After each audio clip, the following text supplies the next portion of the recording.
Scranton. Lazy Scranton, the electric city.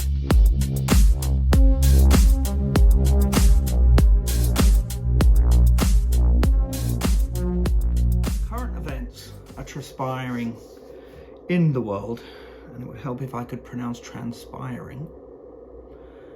Electric cars are more on people's minds. Searches for EVs are going up. Before I go on, just to explain, EV stands for electric vehicle. And if I say ICE, ICE, that's internal combustion engine. So when I say ICE, that's a car that goes vroom. And when I say EV, that's a car that goes. So I set up this channel for other silver-haired people that were owners of EVs or thinking of owning EVs, and just generally people wondering if it was right for them. So seeing as newspapers are full with stuff like this, hey everybody, that oil stuff, eh? If you see my eyes go down, I'm reading my notes. Don't worry, I'll be editing this. I thought I'd make a video because there are an awful lot of individual things said about EVs, which are very snappy to say, you know, just a single phrase, but take a long time to dispel that whole idea of how a lie can go around the world while the truth is still putting on its boots. So I've got 12, 13. This video is going to be a bit long. I will be splitting it into the chapters, and there will be little cards at the beginning of every chapter. So if you've got somebody that said something and you're not too sure if that's right or not, just skip to the chapter. That's the purpose of the video. So the first thing we hear,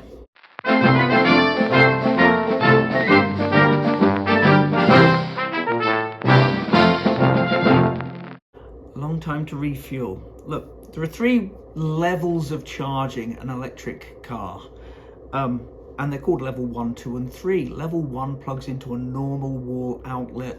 Here in the US, that's 120 volts, 12 amps, so around 1.44 kilowatts of power. It's similar to running a toaster oven, vacuum cleaner.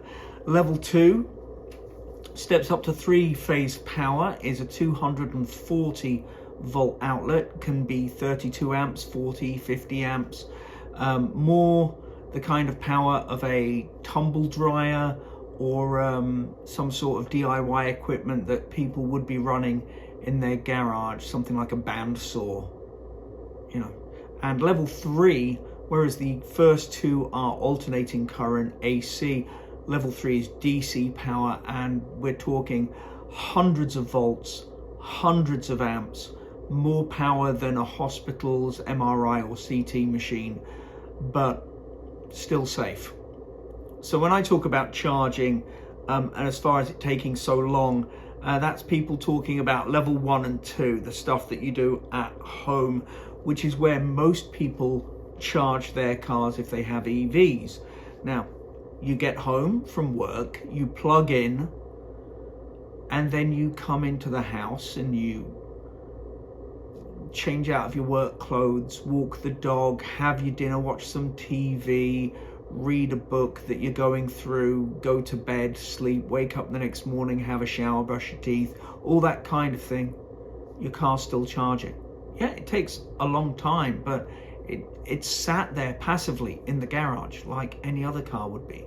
And that's the difference, it's a different mindset. It's like how with landline telephones, you used to maybe have a list of phone numbers or a phone book by the phone with numbers that you used a lot, and you used to consult that for any numbers you couldn't remember off the top of your head, or you'd use the white pages or yellow pages phone books to look for phone numbers, whereas now your phone holds your family and friends' phone numbers that you've programmed into it, and you can just ask it to call a person and it calls, or you can go online, search for the phone number of a business, and straight away, no need for any sort of books.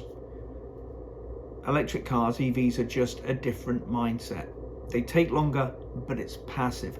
The amount of time it actually takes you actively is about 10 seconds to plug in, and the same to unplug and hang up the cable that you were using to charge with.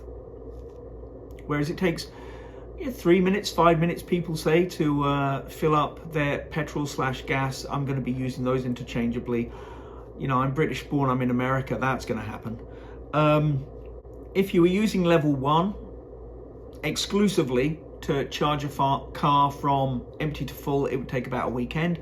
Level 2 would take overnight, and level 3 would take, we're talking multiples of dozens of minutes. So, 12, 24 minutes, up to an hour. And as for level 3, that road tripping, it takes, as I said, an hour to go from empty to full, but it only takes half an hour to actually get to 80% of battery capacity. Just as with any other big battery device you've got, a laptop, computer, your smartphone, it will charge quicker at the beginning. It's like putting people into a cinema. If there's no seat allocation, if the cinema is virtually empty, people can really get in there quickly and get to a seat. But once you start filling up, it's a longer process to look up and down the aisles and get people shuffled in. Now, I do have a video on my channel of when my wife and I went on a road trip up from Pennsylvania to the Adirondack Mountains last summer. It shows the times that we charged, and for each of the times that we did charge, the car was capable of going much further, but we needed the stop for a meal, for a coffee, and when the car was ready to go, we were still doing things. So the car could have gone further before we were ready to stop, and the car was ready to go before we were ready to leave again. You get yourself a decent EV, and that's going to be the case. It is not going to be a problem in the real world. It certainly hasn't been a problem for me. My car, it takes, for 1% of charge, it takes less than 45 minutes of charging. There's a thing with batteries, all batteries, with your phone, with laptop computers, with cars, that the house is supplying AC and batteries are DC power, alternating current, direct current. So if your charger is putting out 1.44 kilowatts, the battery is going to be adding 1 kilowatt per hour. So it's filling 1 kilowatt hour of battery every hour, which for me, 1% is 0.73 kilowatt hours, because my battery is 73 kilowatt hours usable, which means, yeah, it's absolutely no problem for me to use that for commuting.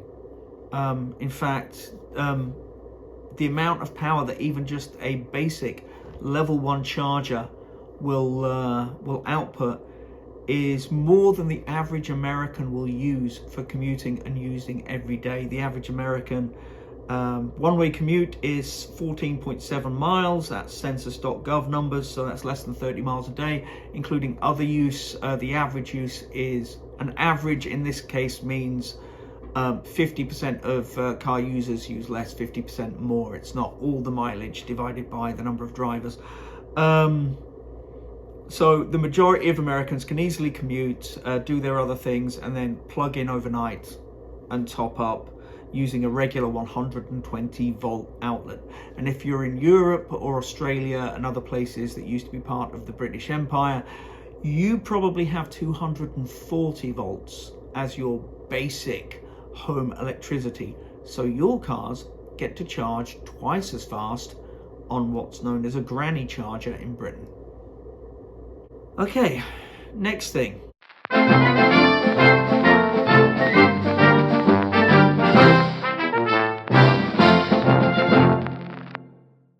Oh yeah, the fire risk. Electric cars catch fire at a much lower rate than gas-only and hybrid vehicles. Hybrids catch fire the most, and that is according to insurance companies that have a vested interest in knowing how much risk they're taking on, what type of vehicles they'd have to pay out for fires. I'm going to put up a graphic now on the screen. Don't look at the total numbers, because of course there are more ICE cars on the road, so there'll be more ICE-powered vehicles. Look at the fires per 100,000 cars. And if you want to divide each of the numbers in that column by 1,000, that's a percentage. That's what percentage chance on this particular trawl through the numbers EVs, gas and hybrid cars had of having an insurance claim because of a fire. And as you see, it's not even close. EVs are so much safer. So that's dispelled that straight away.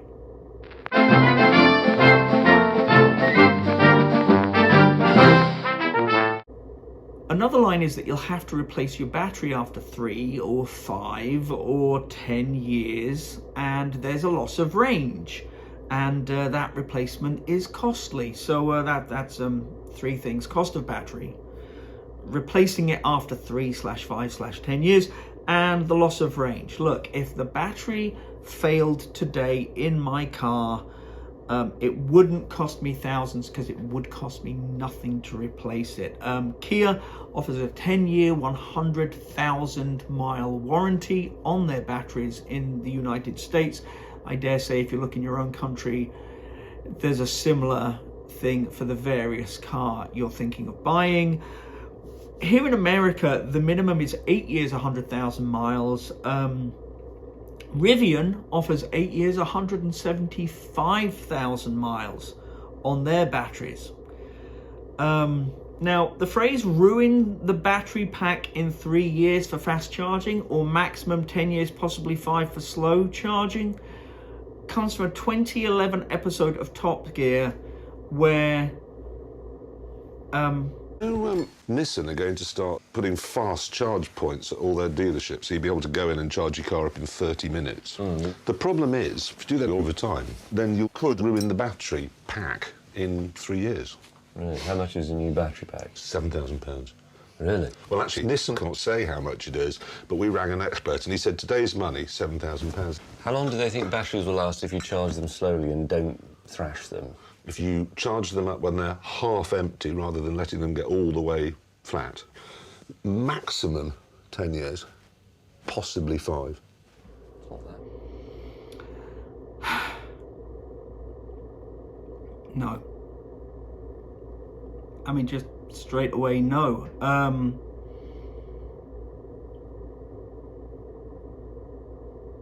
So there you've seen the video. I'm not going to have to explain the video.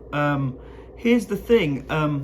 Nissan provided data that showed that Top Gear received the cars fully charged, but the program makers ran the battery down before the presenter set off, so that only 40% of the battery was displaying,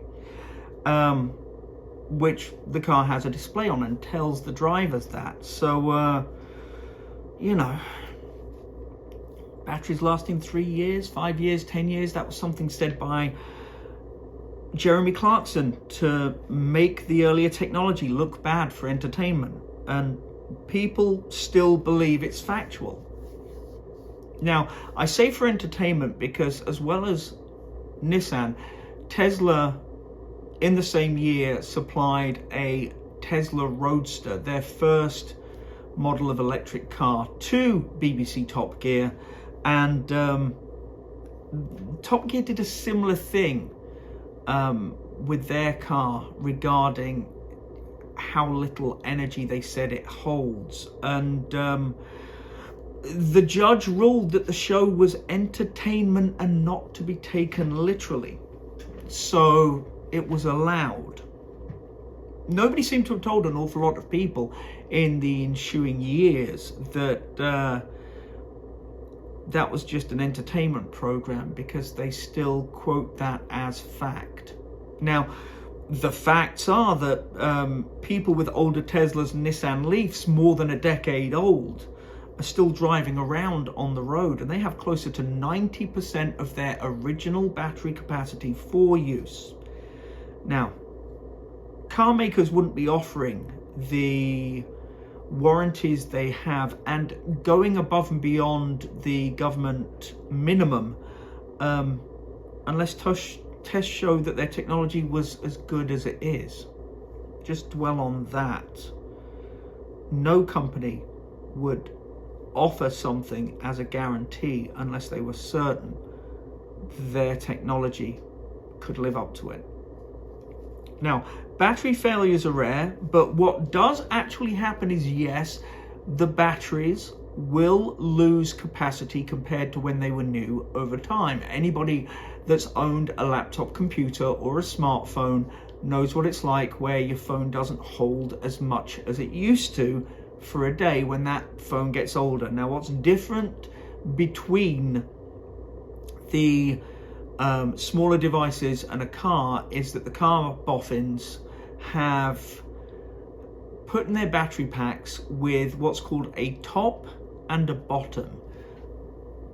My car is a 77.4 kilowatt hour battery gross, but I can only use 73 kilowatt hours because there is a section at the bottom that will never be used. It always holds a charge.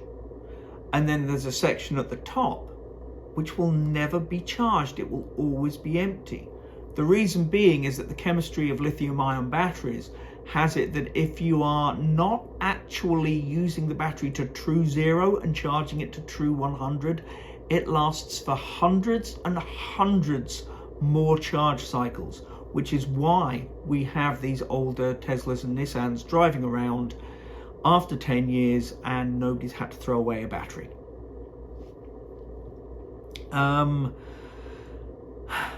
So yeah, if your commute's short so that you're basically charging around once a month, like I am, and you're charging at home mainly, you can just about completely dispel this. The battery will last longer than the car as a car, and then that battery can be used for other battery purposes. Other people have decided to convert car batteries to use them for home storage, and the battery material can be recycled. More about that later. Now, if your battery does lose about 10% after 10 years, which is a fair number we've seen for older EVs, it's not going to lose anywhere near that for the next decade unless you subject the car to some serious abuse, like charge it up to 100%, take it to the desert where it's, you know, like over 104 degrees Fahrenheit, 40 degrees Celsius, and just leave it there for days. That's not good for any sort of battery. It certainly wouldn't be good for an EV. So don't be doing that, because that will ruin a battery. But what are the chances of you doing that with your car? So there's no throwing away batteries after a few years. It's just that the range of the full charge will be left, and the battery is an EV's fuel tank. It just means that your fuel tank shrunk 10% in 10 years. So think of it of a car that when it was brand new had a 15-gallon fuel tank, and then after 10 years it turns out it has a 13.5-gallon fuel tank. Well, I've owned cars of various kinds on 2 continents for, God, years, since 1988. I can't tell you the size of any of their fuel tanks. So for me, it's certainly a non-issue. If I were charging my car every 20 days, then in 10 years time, it turns out with a 10% loss, I'm charging it once every 18 days. And the charge takes 10 seconds to plug in, and then I'm coming in and I've got my feet up. There you can see that it's not really an issue to speak of. Speaking of fuel tanks, to do with ICE cars, did you know that you're supposed to fill up your tank when it's showing a quarter full? The reason being is it's not because there won't be enough fuel to pump into the engine. It's that your fuel pump is actually inside that petrol tank, that gas tank, and it uses the temperature of the fossil fuel to keep itself cool. If you run your fuel down too low, there's a danger of you overheating your fuel pump, which is an expensive repair because it's labor intensive of trying to access it through the fuel tank. And here in America, such a fix, according to an online search, can cost you $1,000 to $1,200, which is a cost you don't get with an EV because it doesn't have a fuel pump.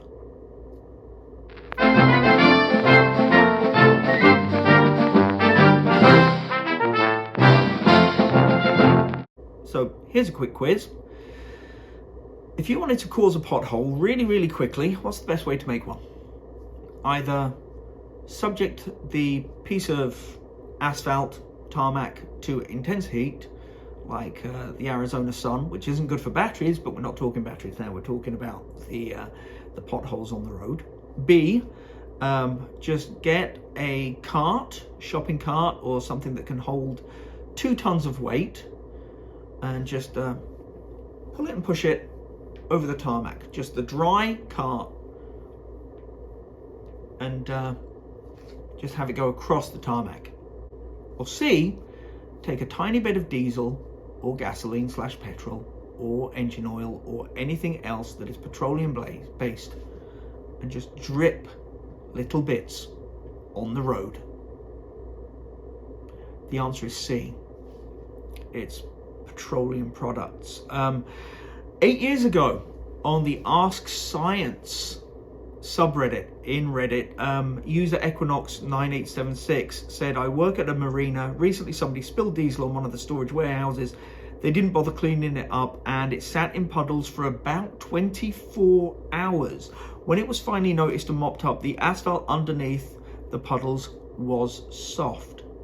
My question is, why did the diesel liquefy the asphalt? One Redditor said it acts as a solvent against the tar that bonds everything up. Another said asphalt cement, the binder in asphalt surfaces, is a heavy petroleum product. The material can be easily dissolved and diluted when exposed to lighter grades of petroleum oil. And they later said the damage is permanent, which is why entire sections have to be cut beyond where the pothole was formed. And a third commenter recalled an episode of NPR's Car Talk on the radio, where a road repairer was told by a supervisor to drop a few drops of diesel or gasoline after they'd done a repair job. Guaranteed job security.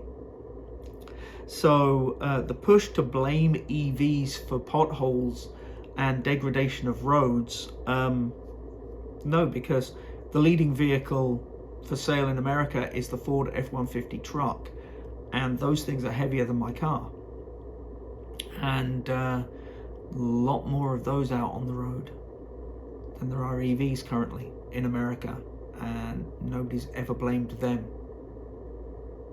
for causing potholes because of their weight. So yeah, when you actually ask knowledgeable people what causes tarmac to fail and cause potholes, but you don't mention anything to do with electric cars because it happened in a different situation, then you get the honest answer. I mean, here we are. I'm going to put up some stuff. Look at this road in the middle of the countryside in Pennsylvania I came across on my travels.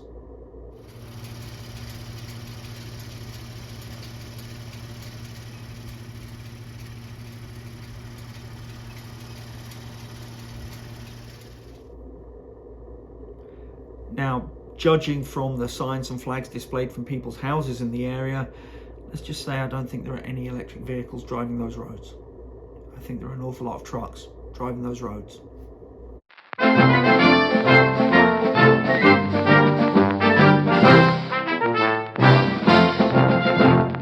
Next is the general statement that they are costly to buy. Yep, an EV can be more expensive than a comparable ICE car, and even that's beginning to change in favor of EVs. But it's like the old saying with razor blades and handles, the idea that a manufacturer would give you the handle for free or for cheap, but they make the money on the blades.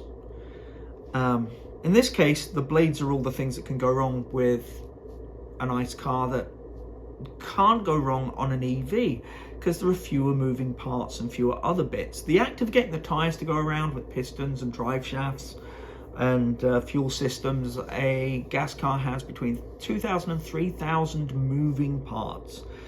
So that's thousands of possible points of failure. An EV has 20 to 40. So when I say an EV has fewer moving parts to get the car going, I mean around 98-99% fewer parts, depending on whether or not it's just front/rear wheel drive or four-wheel drive, because if it's four-wheel drive, it usually has two motors instead of one, which double the number of moving parts. I think I said this might be a long video. Yeah, I'm not going to do that all in one go. Let's walk the dog. One day later. Wow. It's a day later. See, here's the thing. He's saying about how lies can go around the world while the truth is still putting on its boots. It takes longer to dispel the myths and the lies than it does to just say something. I mean, as that Top Gear segment kind of showed. A few seconds of saying something, and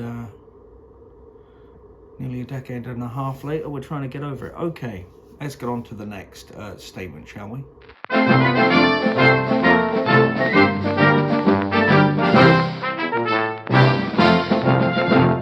EVs depreciate in price quicker than gas cars. That has been true in recent years as people buy the cars and then they're shocked at how much, when they've gone to sell their car 1 or 2 years later, which I've never understood that. I like driving cars until they're rickety. How much less money they'd get for it. They expected, I don't know, for it to be more of an investment. But there is an old saying, and this comes from the years of gas cars. I mean, I remember hearing this in the 70s that you know, your car loses thousands when you just drive it off the dealer lot. So yeah, if you're buying a new car, if you're intending to use it for years and years and years, then the depreciation of its sale price is a moot point because you're not selling it. Your worth of the car doesn't come from how much it's going to be worth in money in a couple of years when you go and sell it. It's going to be how much is it worth to you to get around, and the worth of the lower maintenance, etc. And maybe even the worth of the acceleration, if that's what you're into. You know, you're buying something to use it and to get the use out of it. So if you're thinking of getting a car second hand, the fact that they are cheaper than the fact that they are cheaper than when they are new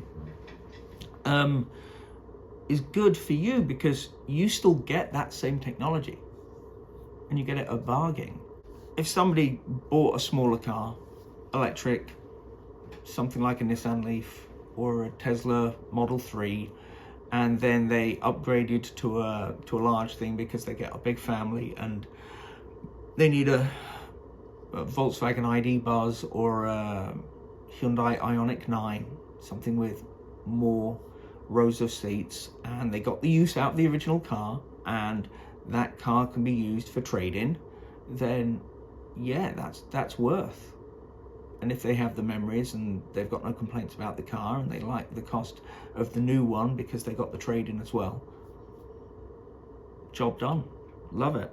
Now, because EVs don't need as much maintenance as ICE cars, there are EVs out there now that are approaching 15 years old and more.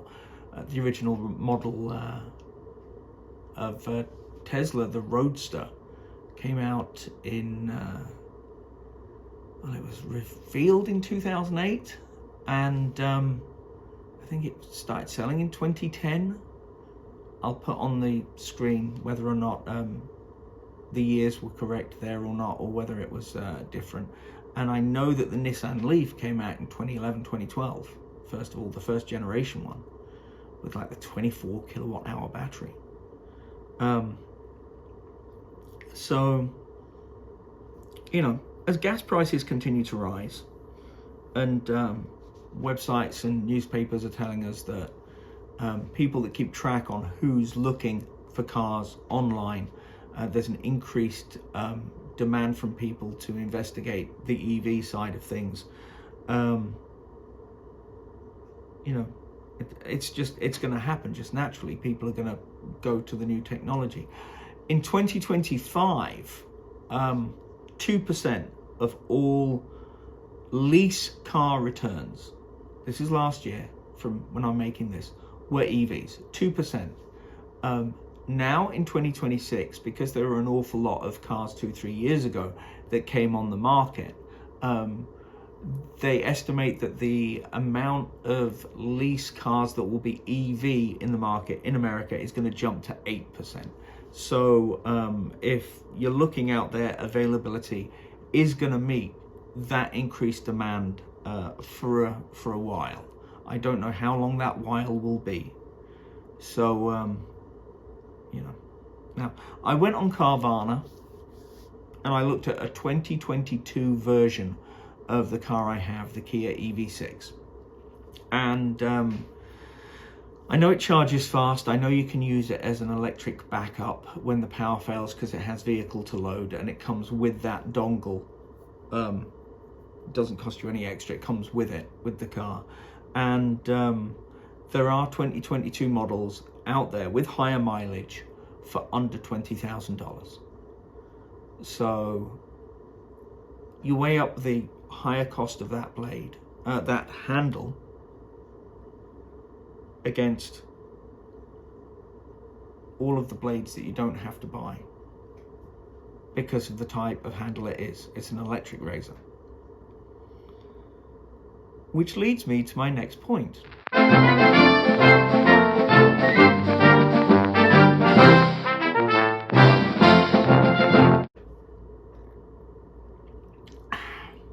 Not if you have the ability to do it at home or at work or have a cheap or free charger nearby. Now, this is going to be a true and honest cost comparison for my car based on national averages. Now, the average electricity cost at home across America is 7.25 cents per kilowatt hour.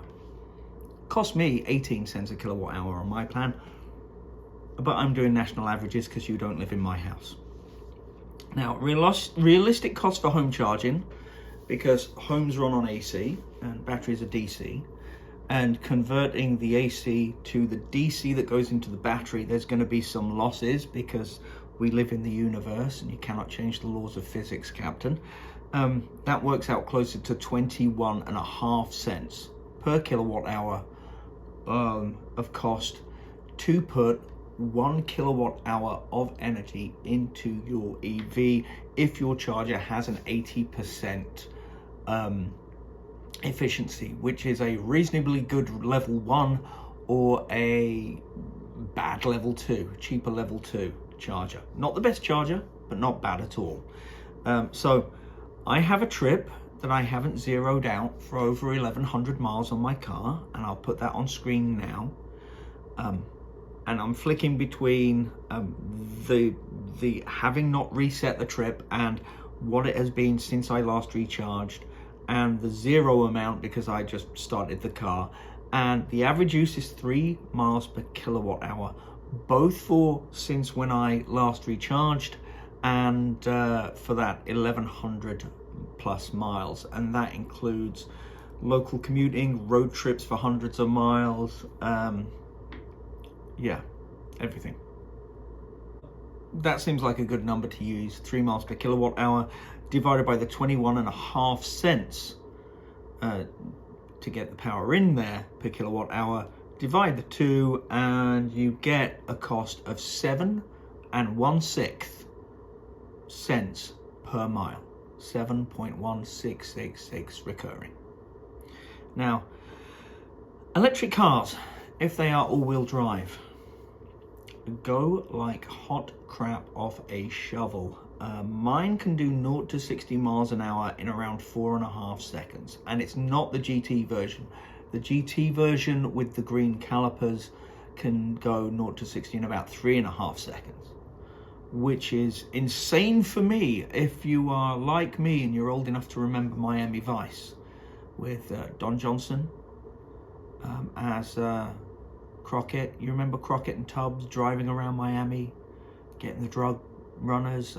Phil Collins was in some episodes for some strange reason. They had Italian supercars of the time, like the Ferrari Testarossa and the Lamborghini Countach, and my EV can beat them in a race from 0 to 60 miles an hour, and it can beat the Ferrari and hold its own against the Lambo on a 1/4 mile drag race.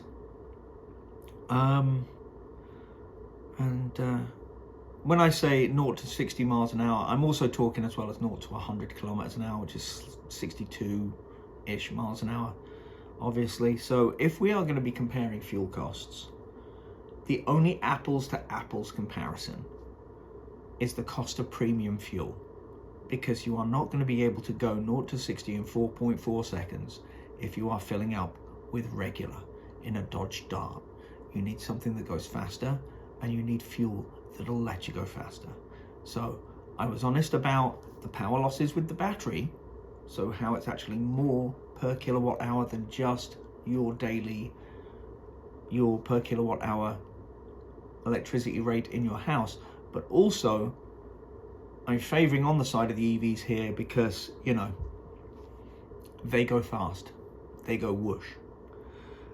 Now, I checked the average for premium on the AAA gas pages, gasprices.aaa.com website, and currently $4.78 a gallon. So we're going to divide 478 cents by the 7.1666 recurring cents, and so someone driving an EV, as I do, very quick off the line at red lights and from stop signs going on to on ramps,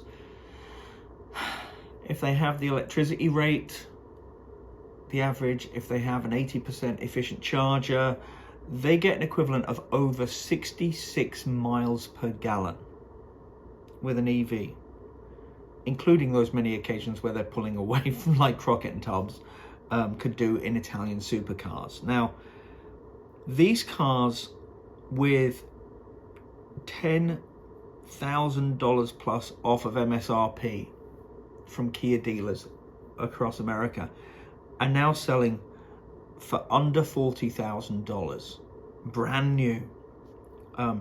As I said, never needs an oil change, never needs transmission work, never needs new exhaust or fan belts or timing belts or spark plugs, and the brakes hardly get used because, you know, the regen braking does all of the braking and feeds power back in. So that's fuel lost when you have a gas car that you don't when you have an ICE car, when you don't when you have an EV.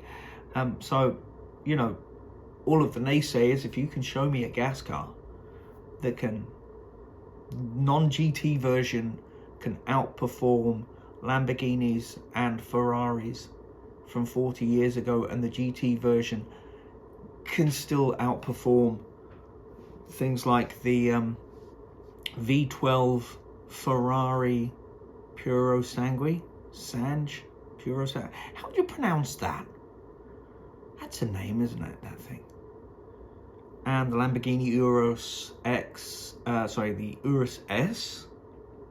I'll put a picture up on the screen. And it takes 10 seconds, if that, to plug it in once you get home, and it refuels itself, and it never needs that regular work, and it has the added bonus of, if you can find free chargers, I'm going to give a few shout outs here. The city of Oswego on Lake Ontario in upstate New York has free level 2 charging within the city that you can use an app and access. So if you want to visit the Great Lakes, I recommend, if you have an EV, Oswego, New York. You can visit Fort Ontario, it's beautiful. Places of leisure, American places of leisure. Pennsylvania has 40 locations that, because of the Volkswagen payout, because of Dieselgate, there are free to use level 2 chargers at state parks and state forests. So you can go there, park the car, walk the dog, have a hike, come back.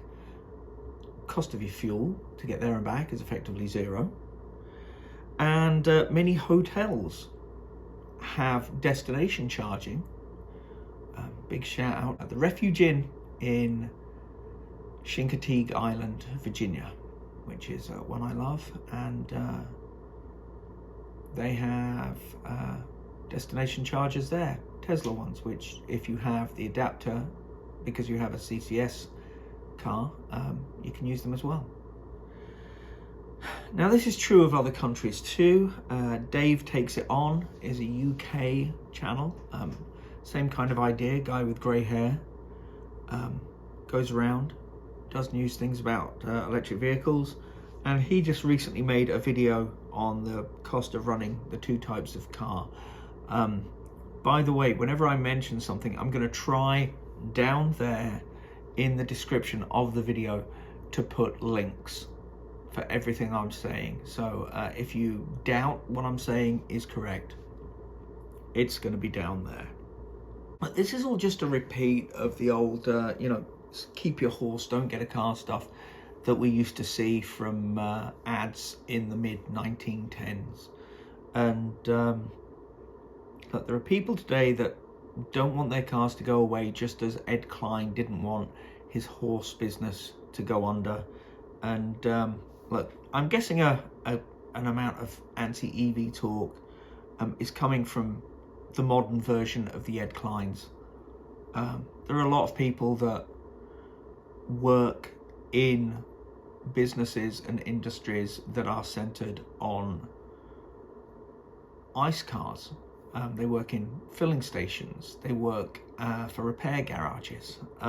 Look, garage owners can still have a thriving business. If my car got hit by some other driver that wasn't paying attention while my car was parked, I'm still going to need body panel work and whatever other structural work underneath the car. If I need body panels painted and the paint needs to match, well, there's still the spray booths inside garages. There's still color matching of the paint that needs doing. Wheel wells, undercar shields that still need clipping back up when you've been driving and you've seen people and it looks like part of the bottom of their car is dragging along the road. Go to a garage or go to a place like AutoZone or a paint place like Colors and just ask them if they sell clips for your type of car, and go underneath, and they work like push pins, and they just go in and they open up like roll plugs or wall anchors, and they just get it up. Stop dragging on the ground, people. Electric cars in many states still need that yearly inspection, and in Britain, as I mentioned, the MOT, the Ministry of Transport inspection. But transmission rebuilds, drive shaft replacement jobs, they're going to die out in the coming few decades. But EV related things are going to take their place. There'll still be repair shops.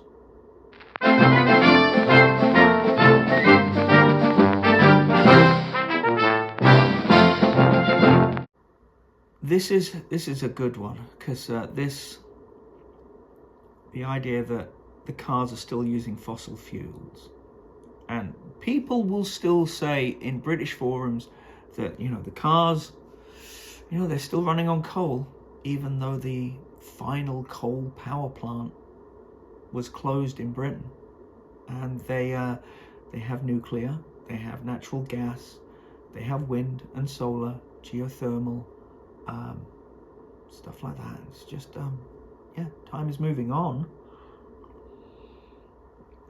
So in many places, fossil fuels are still being used to power electric cars until a time that they're not. I mean, the first light bulbs were made under candlelight and gas lights and oil lamps. The parts for the first steam trains weren't delivered by train. They couldn't be. There wasn't a train yet. They had to be delivered by horse-pulled barges and horse-pulled wagons. So the light bulbs were made using oil lamps until they weren't. And trains were made using parts pulled by horse and cart until they weren't. Electric cars are getting powered by a grid using fossil fuels until that's not the case. Battery storage is coming down in price. Solar still collects when it's cloudy. Wind turbines get put in places where it's windy, where down at ground level it feels still, and you're like, why would they put wind turbines there when the wind stops? Not at the height of the wind turbines, it's not on the crest of a hill, which is why they put them on crests of hills. Here in the US, over half of electricity used to be provided by burning coal power stations just 20 years ago, and now that total is around 16%, and it's going down every year. Now, I mentioned places like Britain where the talking point is, oh, you still need coal, and they don't have coal power plants. So Britain joins Ireland, Portugal, Norway, Austria, many other countries that closed their final coal power plant, and they are not going back. And as for petroleum, around only 0.5% of power generation in the United States comes from using petroleum products as a fuel. And wind and solar are now the cheapest way to generate electricity. No government subsidies. It's just the amount it costs to put up racks and put on solar panels and connect them to the grid is cheaper than to build any type of power station. And with the battery costs coming down, the talking point of what do you do when the sun goes down, well, you just click over to batteries. Easy. And it doesn't have to be the kind of batteries where it's chemicals storing electricity. You can have a system where the solar pumps water into a reservoir up a hill. During the day, the excess electricity that's not being used by the people, the houses and businesses on the grid. And then at night, what happens is that water flows downhill, but in this case, downhill is down past a turbine, which shakes like that and generates electricity, just like a normal water dam. I mean, we've had them for decades. It's not complicated engineering. I mean, we already know how to do this stuff. We've been doing this stuff for years. So pure economics is going to do the rest, because, you know, there's so many ways that you can get electricity, and it's all local. You know, if you want to pay to have solar panels put on your roof, the people at the solar company will work out what your break-even point is. There is a point where if you pay a few tens of thousands to put solar on your roof, it's generating power and it's putting power back into the grid. And here in Pennsylvania, there's something called net metering, which effectively uses the grid as your giant backup battery. Because if you put 500 kilowatt hours extra into the grid during a period in the summer, then when winter comes and the sun's not in the sky for as long, you have that bank saved up that you're then using the electricity back. It's great. But an ICE car is going to need a particular type of refined fuel, of a very particular type, to run, and you have to get it from very particular places. You are locked in. Now, you just get more freedom with electricity, and that's going to trigger an awful lot of Americans. This is what's happening. Electric is going to be the thing in the decades to come. When I say it's pure economics, you have a look at how much it costs for solar panels through the years. In around 2008, 2009, they were about $10 per watt hour. So if you wanted a solar panel back then that was like 250 watt hours, it would cost, one panel would cost $2,500. At the start of COVID, I checked to see how much solar would cost to put on my roof, and 360 watt hour panels, you see the panels are getting better all the time, more energy dense. 360 watt hours was around $360. It was around $1 per watt hour.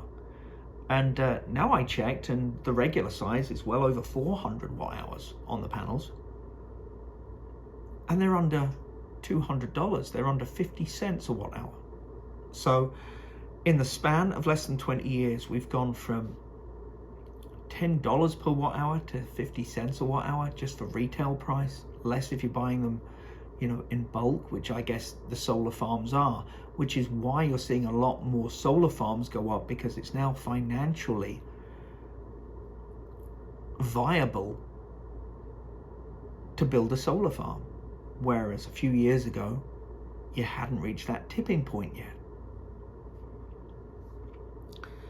Now, batteries are even more impressive. When that Tesla Roadster came out in the late 2000s, early 2010s, battery packs were around $1,000 for 1 kilowatt hour. My car, I've mentioned, 77.4 kilowatt hours. That would be $77,400 just for the battery, which is insane to me. And the power density of the battery was only 100 watt hours per kilogram. A kilogram's like 2.25 ish, no, 2.205 pounds. Whatever, about 2 and a bit pounds.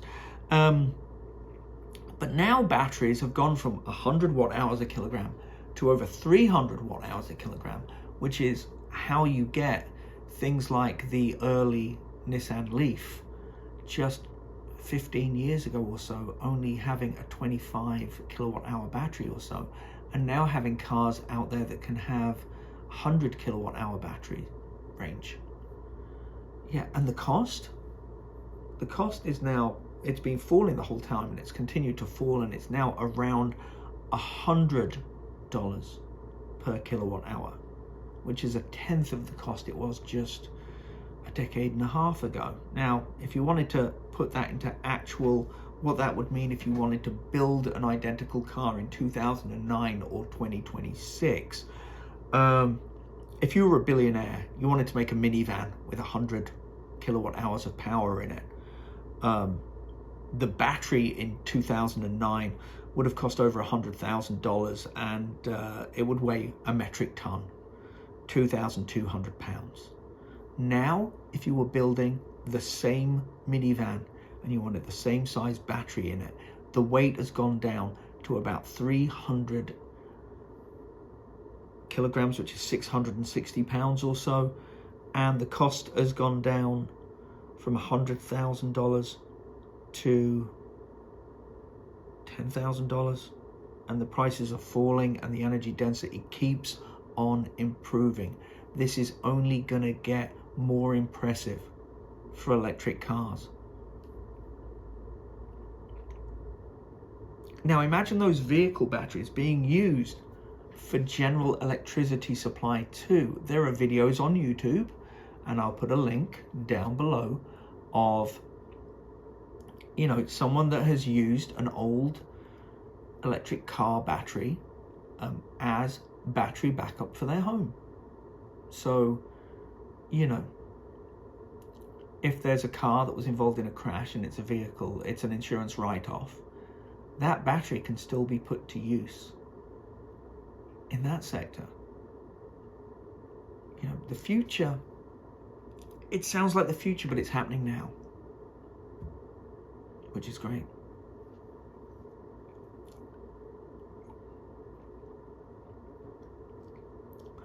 Next.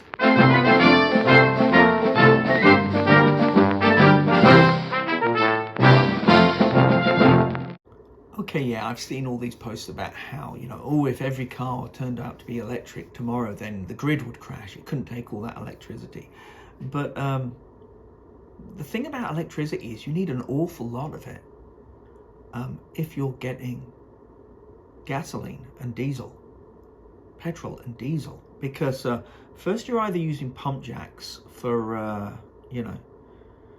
for getting the stuff out on land and they run on electricity, or you have offshore oil rigs and they need diesel. That diesel needs refining. The refineries using electricity to refine the diesel for the oil rigs, and then you need to get all that crude oil that is pumped out the ground. You can't just put that in the car. It needs to get to a refinery, so you're either using pipes on land that run between where the oil wells are and the refinery, and they use electricity to pump the stuff through. It's not just going to go through on its own accord. There needs to be some power. Usually with your water in your house, there's some gravity element involved, which is why when you're driving in America, you see so many of those big water towers above towns and cities, because on buildings as well. In New York, they have the big water things as well. Very comfortable for Spider-Man to sit on. And so that's powered through, or you're refining more fuel for oil tankers to sail from the Middle East. Not so much now, which is why the price of oil, of Murban crude, keeps going up, which is why you're watching this video. So that then, and to get to the refinery, and then there's the refinery. So it's refining the fuel for the oil tankers and for the offshore oil rig and for your vehicle as well, and for the big tanker truck that needs to take the refined fuel to your local garage to deliver it, so that you can then get the fuel. And that local garage, of course, is running on electricity. You don't just turn up and start pumping your gallons, using the power of fairy dust. You need electricity for that too. The amount of electricity it takes to do all that, and once again, a link below, it takes more electricity to do all that and then deliver the fuel to make your internal combustion engine car go 100 miles than it would be just to generate, the electricity and charge up a car with enough electricity, 33 and a bit kilowatt hours, to go 100 miles. So that means if every car in the world became an EV of the same type of vehicle overnight, the actual amount of electricity needed to run all of those vehicles would go down. It's counterintuitive. It also means that the talking point by the fossil fuel lobby is complete bunk. So, yeah.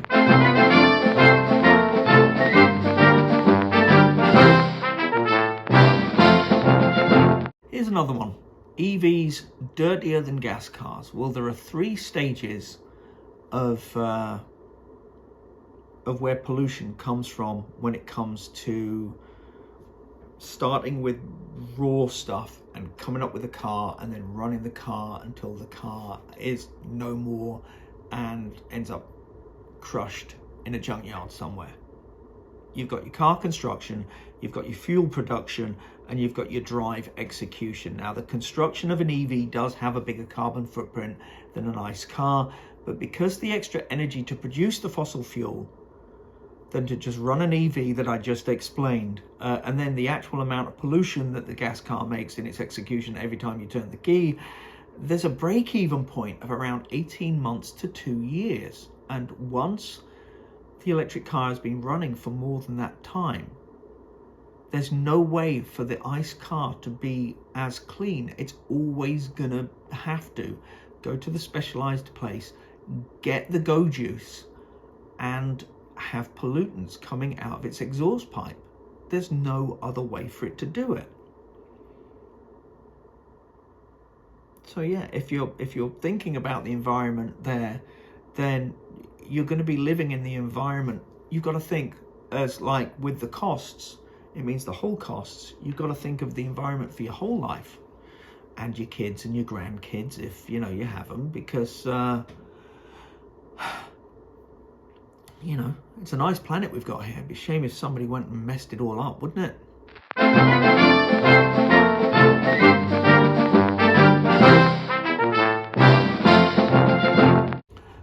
This one is the big guilt trip. There are mines in Africa, and they have terrible conditions, and there are children working the mines, and they get cobalt, and cobalt gets put into the batteries of electric vehicles. Now, cobalt's not just used in electric vehicle batteries, it's also used by the petroleum industry primarily as a catalyst in the refining process to remove sulfur from crude oil. And then that sulfur can get used in fertilizers and things like that. But every minute you're driving, for the years you've driven an ICE vehicle, it's used fuel that needed cobalt in the how it's made part. So unlike EVs that have their cobalt locked into the battery chemistry, so you're not needing new supplies of cobalt from the cobalt child mines all the time, you are with the gasoline/petrol powered vehicle. Now, a little bit's lost all the time in refining. They try and recoup as much as they can because, of course, it's cost effective, and that's good for the environment. But they're always getting fresh supplies of cobalt every time they're refining fuel, and it's a never-ending process for every time you fill up the car. And that's even if your car has cobalt in the battery, because LFP, which is a type of chemistry of battery, which is lithium ferrophosphate, ferro meaning iron, doesn't contain any of these elements that the anti-EV people will tell you about, that it's terrible that the kids are mining, and it is terrible that the kids are mining. So a lot of those cars have batteries that contain 0% of that stuff, and tech is now beginning to use recycled cobalt for batteries. Apple just released the new MacBook Neo, a cheaper entry-level laptop computer, and it uses 100% recycled cobalt and 95% recycled lithium in its battery in the laptop. So for the entire life of that thing, you don't have to worry about kids in mines having to struggle for the cobalt in that new laptop, and an awful lot of the cars. And when an awful lot of the cars, if their batteries get recycled, then that'll go into the next generation of car batteries and cleaner, which can't happen for ICE fuel.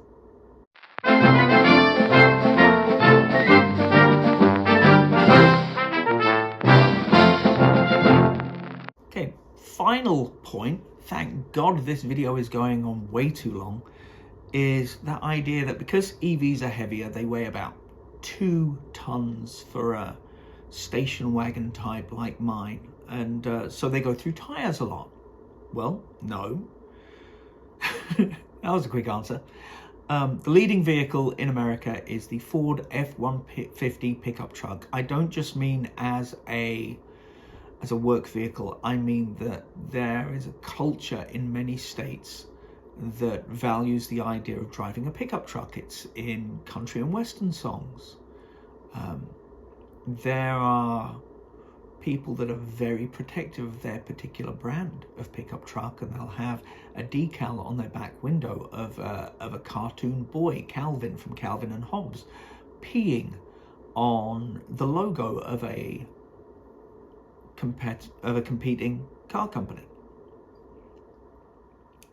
Look, if it were just down to weight, then those trucks will be eaten through rubber, but you're not hearing any talk of trucks going through tires like they're going out of business. Tires are made for specific vehicles and wheel sizes, and they have specific dimensions. So if you see things like 2, 55, 65, 16, you know, that's all to do with how thick the tire is, the ratio of the amount on the donut part to the wheel, and how wide in inches the wheel are. So it's a weird measurement because it involves millimeters, ratios, and inches. I didn't invent it, so don't blame me. And as well as that, they will have a number and a letter. If you look on your tires, you might see something like 98V or 101H or something like that. The numbers are a load rating. And what that says is that for normal use, this tire can take this amount of weight in kilograms/pounds safely at the speed that the car can go. And the letter is, these tires are rated to go this speed. Don't try and go any faster, even if you could, because it will just rip the tires apart. Fun thing. So, EV tires are made of sturdier stuff, which basically means just more stuff on the construction. So, like truck tires, they're built to take the additional weight. The fact that they're heavier cars doesn't mean that they wear tread down unusually fast. What does wear the tire tread down unusually fast, and this is true for any car, is if you try and burn some rubber. There's a reason why it's called burning rubber, okay, for decades. If you're going to take advantage of that 0 to 60 time faster than a Ferrari Testarossa kind of thing, yeah, you might leave some imprints of tire tread on the road. It's fun. It can turn out to be costly in the long run, so don't do that all that often. But it definitely is fun owning an EV for that particular thing. All right, so are EVs right for every driver in every occasion on the road? No, they're not. I mean, a lot of people like the things they remember from their youth. I keep mentioning the Ferrari Testarossa. If I won the lottery, would I get one? Maybe not, but maybe I'd want to go to a track and drive one around just for the hell of it. Some people like working on cars. They like working on the engines. They like working on the transmissions. It's a thing they're good at. Don't stop people from doing things that they're good at. Okay? For some people, buying an EV is too expensive. I mean, I was brought up in a house with a lot of kids. I know what it's like to grow up on the poorer side of society. So yeah, totally. And maybe you already have a newer car and you still have quite a few months to pay off on that car, and you don't want to be financially underwater, which is understandable. Some people, travel hundreds of miles a day, and they don't have the 240 volt high amperage connection, and they're not going to pay for one, to either have a level 2 charger hardwired onto the wall, or have, here in America, a NEMA 1450 plug, for example, that can handle up to, has a 60 amp service, so it can handle up to 50 amps delivery at 240 volts, which would be, I guess that would be 12 kilowatts of power. So, they don't have a way to quickly charge from home, and if they had to charge all the time from the public chargers, they are more expensive, so it would still make financial sense for them currently at the cost of refueling at a gas pump to do it that way. But is it right for every driver right now? That's not the question you have in your mind right now, and that's not the video I'm making. Because it's not why I started this channel. You're wondering if that's an option for you, personally for your family, and personally right now, in 2026, with the world as it is, and the instability with fuel prices, and by instability I mean they keep going up, with all the money you have to spend in your entire life on everything, is a gas car better? Is the ICE better? Or is the EV better? Because when you look at the technology, internal combustion cars, as we know them, have had over a century to improve. Now, there were electric cars in the 1890s, but they ran on lead acid batteries. We didn't have lithium batteries until their invention in the 1990s, and they weren't put into vehicles until the Tesla Roadster. It was 2008, by the way, and it sold under 2,500 units. And then there was the Nissan Leaf, and that sold, that's currently still, they've brought out a new version, all new and improved, and that's already sold hundreds of thousands of units worldwide. But now, 2026, numbers from last year show that 1 in 4 of all new cars sold around the world were 100% battery electric.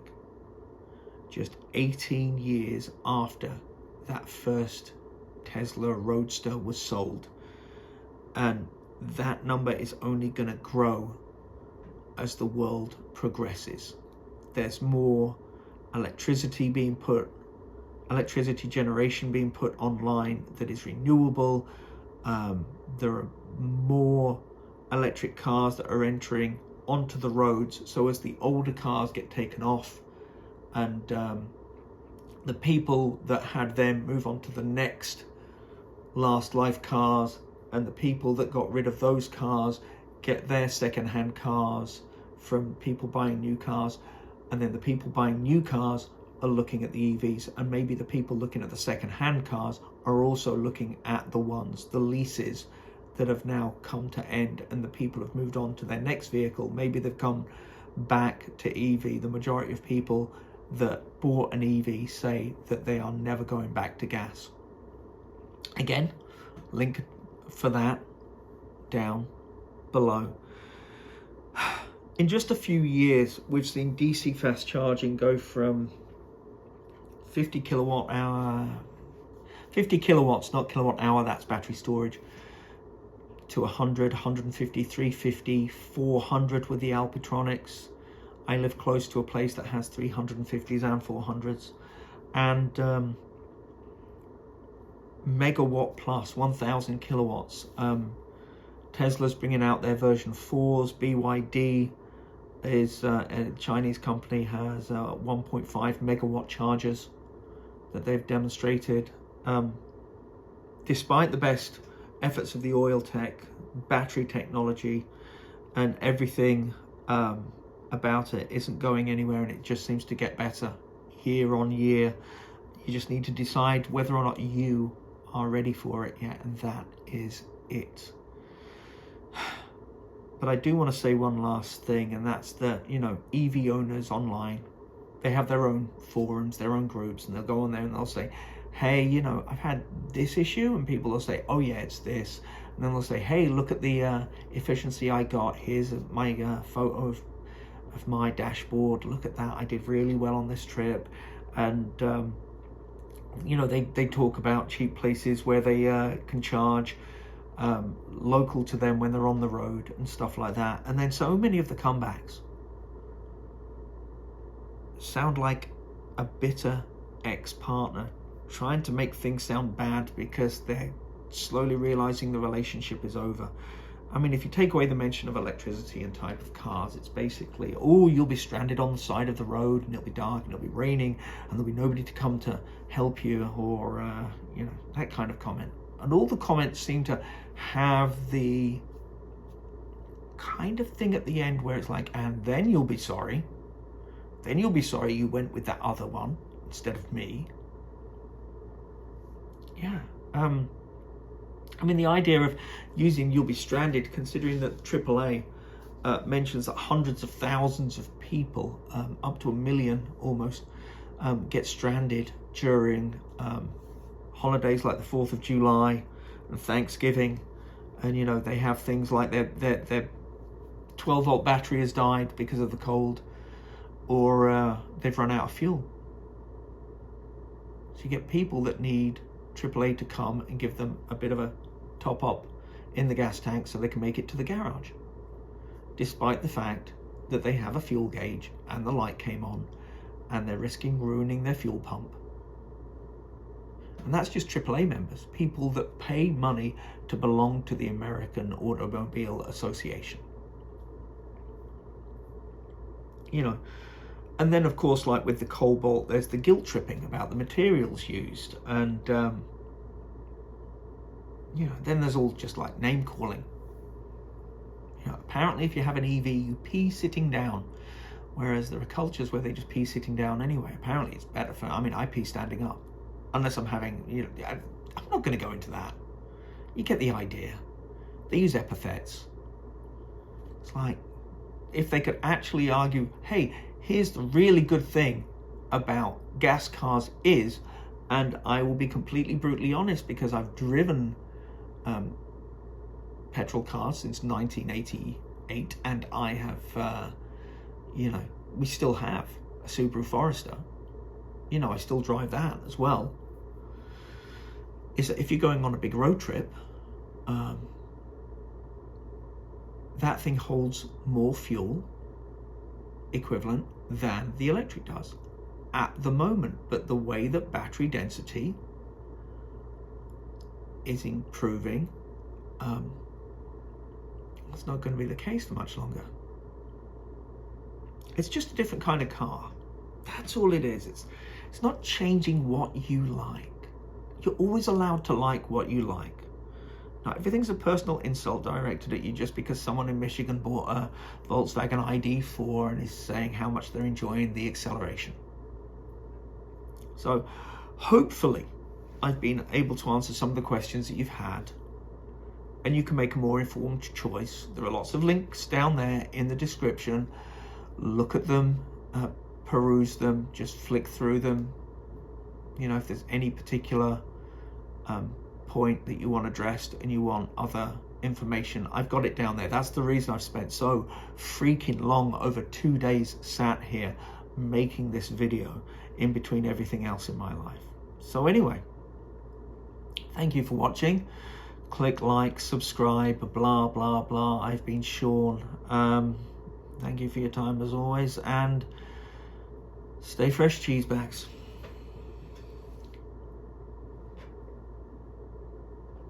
I should really get my wife up.